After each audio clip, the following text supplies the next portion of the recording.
11월 4일 금요일입니다. 욥기 3장 탄식의 시라는 주제로 말씀 나누겠습니다. 먼저 기도를 시작하신 후 성경을 예삼일기 바랍니다. 꾸준한 영성을 위하는 당신의 인생을 변화시킵니다.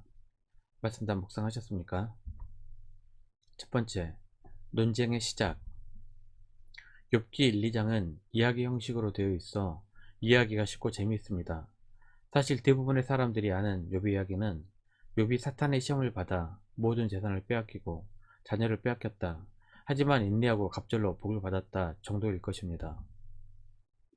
하지만 욥기에서 말하고 싶은 주요 사상은 3장부터 시작하는 친구들과의 논쟁, 그리고 하나님과 욥의 논쟁입니다. 이 부분은 상당히 긴 분량을 차지하고 난해합니다. 욥이 재난을 당했다는 소식을 듣고 욥의 세 친구인 엘리바스와 빌닷과 소발이 찾아옵니다. 위로하기 위해서 왔을 것입니다. 친구의 참혹한 모습을 보고 세 친구는 한마디도 할 수 없었습니다. 너무 고통스러워하는 친구에게 어떤 말보다 그냥 옆에 있어주는 것만으로도 위로가 될 것입니다. 욥기 2장 13절입니다. 밤낮 7일 동안 그와 함께 땅에 앉았으나 욥의 고통이 심함을 보므로 그에게 한마디도 말하는 자가 없었더라. 7일 동안이나 옆에 있어 준다는 것이 쉽지 않았을 텐데 참 좋은 친구인 것 같습니다. 어줍다는 말보다 7일 동안이나 옆에 가만히 있었던 모습을 보면 그들의 인성을 알 수 있습니다. 욥은 친구들과 7일간 함께 있으면서 몹시 비통했을 것입니다. 그리고 7일 만에 입을 열었습니다. 1절입니다. 그 후에 욥이 입을 열어 자기의 생일을 조주하니라. 힘겹게 입을 열어 자신이 태어난 날을 조주하며 탄식합니다. 3장 내용 전체가 차라리 태어나지 않았으면 좋았을 걸입니다. 이렇게 3장에서 욥이 말을 하는 순간부터 욥기가 거의 끝나가는 41장까지 계속해서 논쟁이 이어집니다. 친구들과의 논쟁, 그리고 하나님과 논쟁입니다. 논쟁이긴 하나 논설문이라기보다는 마치 시를 읽는 듯한 느낌이 들 것입니다. 욥기도 시가서 중 한 권입니다. 시의 형식을 빌어 서로 논쟁을 이어갑니다. 두 번째, 탄식의 시. 3절입니다. 내가 난 날이 멸망하였더라면, 산의 아이를 베었다 하던 그 밤도 그러하였더라면. 3장은 욥의 탄식의 기도입니다. 시편에 나오는 탄식시와 비슷합니다. 내용이 어렵지 않기 때문에 한 편의 시처럼 쭉 읽어나가면 됩니다. 간단하게 말하면 태어나지 않았으면 좋았을 것이라는 내용입니다. 굳이 해설할 필요가 없습니다. 어려운 단어 하나만 보겠습니다. 8절에 리호야단이라는 단어가 나옵니다. 8절입니다. 나를 조주하는 자들, 곧 리호야단을 격동시키기에 익숙한 자들이 그 밤을 조주하였더라면. 고대 사람들은 무시무시하고 거대한 바다동물이 있다고 생각했습니다. 리호야단은 큰 악어나 거대 고래 혹은 큰 바다뱀 정도로 생각하면 될 것 같습니다. 하지만 상징적으로 혼돈과 파괴의 악마적인 세력으로 해석하기도 합니다. 이사야 27장 1절입니다. 그날에 여호와께서 그의 견고하고 크고 강한 칼로 날랜 뱀 리호야단 곧 꼬불꼬불한 뱀 리호야단을 벌하시며 바다에 있는 용을 죽이시리라. 이사야에서 리호야단은 이스라엘을 파멸한 악의 세력 아수르를 상징합니다. 하지만 욥기에서는 바다 괴물, 악어 정도로 생각하면 될 것 같습니다. 다시 한번 3장을 읽어보십시오. 비통한 욥의 마음을 생각하면서 읽어보시길 바랍니다. 그동안 읽었던 1, 2장에서 나온 욥의 모습과 굉장히 다르게 느껴집니다.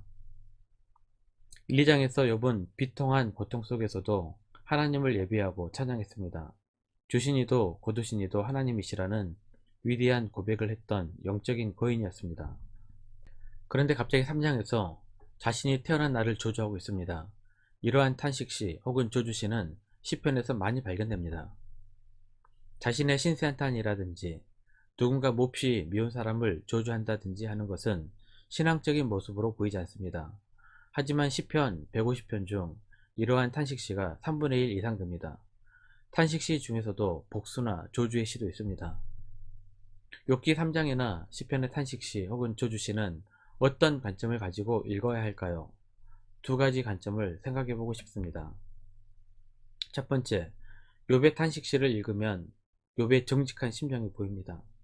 하나님 믿는 사람들이 속으로 괴롭고 분통이 터지지만 불신앙의 모습으로 보일까봐 자신도 속이고 주변 사람들도 속입니다. 그것은 진실한 신앙이 아니라 속이는 신앙입니다. 껍데기 신앙입니다. 우리는 우리의 감정에 솔직해야 합니다. 적어도 하나님 앞에서는 솔직해야 합니다. 억울함과 중후심의 감정을 하나님 앞에 솔직하게 드러낼 때 치유의 역사가 일어납니다. 왜 이런 일이 나에게 일어나야 하는가 하나님 앞에 따질 줄 알아야 합니다. 4절입니다. 그날이 캄캄하였더라면, 하나님이 위에서 돌아보지 않으셨더라면, 빛도 그날을 비추지 않았더라면. 23절입니다. 하나님에게 둘러싸여 길이 아득한 사람에게 어찌하여 빛을 주셨는고. 신앙은 덮어놓고 받아들이고 믿는 것이 아닙니다. 하나님과 논쟁하며 하나님의 뜻을 이해해야 신앙이 됩니다. 그렇지 않으니 속은 썩어가면서 겉만 그럴듯한 껍데기 신앙인이 됩니다. 하나님 앞에 솔직해야 미움과 증오가 사람을 향하지 않습니다. 미움과 증오가 사람을 향한 칼날이 되면 폭발하게 되고 범죄하게 됩니다. 그러니 하나님 앞에 털어놓고 하나님의 뜻을 깨닫는 성도가 되시기를 바랍니다. 둘째, 시편의 탄식시나 욥의 조주시는 삶의 어떤 한 지점에서만 특수하게 발생한 사건으로 이해해야 합니다. 항상이 아니라 가끔 발생하는 사건입니다. 성도는 항상 기뻐하며 범사에 감사하며 삽니다. 하지만 너무 힘들고 고통스러운 삶의 일시적인 과정에서는 탄식할 수 있습니다. 어둠의 터널을 지나는 순간은 누구에게나 발생할 수 있습니다. 그 순간 하나님 앞에 탄식하며 삶을 조주하는 기도가 탄식시 혹은 조주시입니다. 폭풍의 순간이 지나가면 언제 그랬냐는 듯 맑고 푸른 하늘을 보는 것처럼 우리의 탄식의 순간도 하나님의 은혜로 해결되면 다시 기쁨과 감사의 일상으로 돌아가게 될 것입니다. 3장의 탄식과 조주는 이런 관점에서 읽어야 합니다. 욥도 긴 논쟁이 끝나고 마지막에서는 하나님의 뜻을 이해하게 됩니다. 그리고 하나님 앞에 회개합니다. 욥기 42장 5절 6절입니다. 내가 주께 대하여 귀로 듣기만 하였사오나 이제는 눈으로 주를 배웁나이다. 그러므로 내가 스스로 거두어 드리고 티끌과 제 가운데에서 회개하나이다. 욥은 비통한 순간 탄식했지만 하나님의 뜻을 깨닫게 됩니다. 하나님의 섭리 앞에서 자신에게 일어난 사건을 받아들이게 됩니다. 말씀 요약합니다. 신앙은 과정입니다. 완성이 아닙니다. 완성된 신앙인인 척 사는 것은 가면을 쓴 연극입니다. 오히려 실패의 과정을 겪으며 성숙해 가는 것이 정직한 모습입니다. 이렇게 우리는 믿음 안에서 하나님의 자녀로 다듬어져 가는 것입니다. 에베소서 2장 22절입니다. 너희도 성령 안에서 하나님이 거하실 처소가 되기 위하여 그리스도 예수 안에서 함께 지어져 가느니라. 1년 성경 일독 주간 계획입니다. 오늘은 금요일 요한복음 13장에서 15장까지 말씀을 천천히 묵상하십시오. 11월 중보기도 제목입니다. 5가지 기도를 먹고 충분히 기도하시고 교회와 개인 기도 시간을 가지시기 바랍니다. 가정에서 기도하시기 힘드신 분들은 교회 나오셔서 주중 기도의 시간을 이용하시면 됩니다. 주중 기도는 새벽 6시부터 밤 10시까지입니다.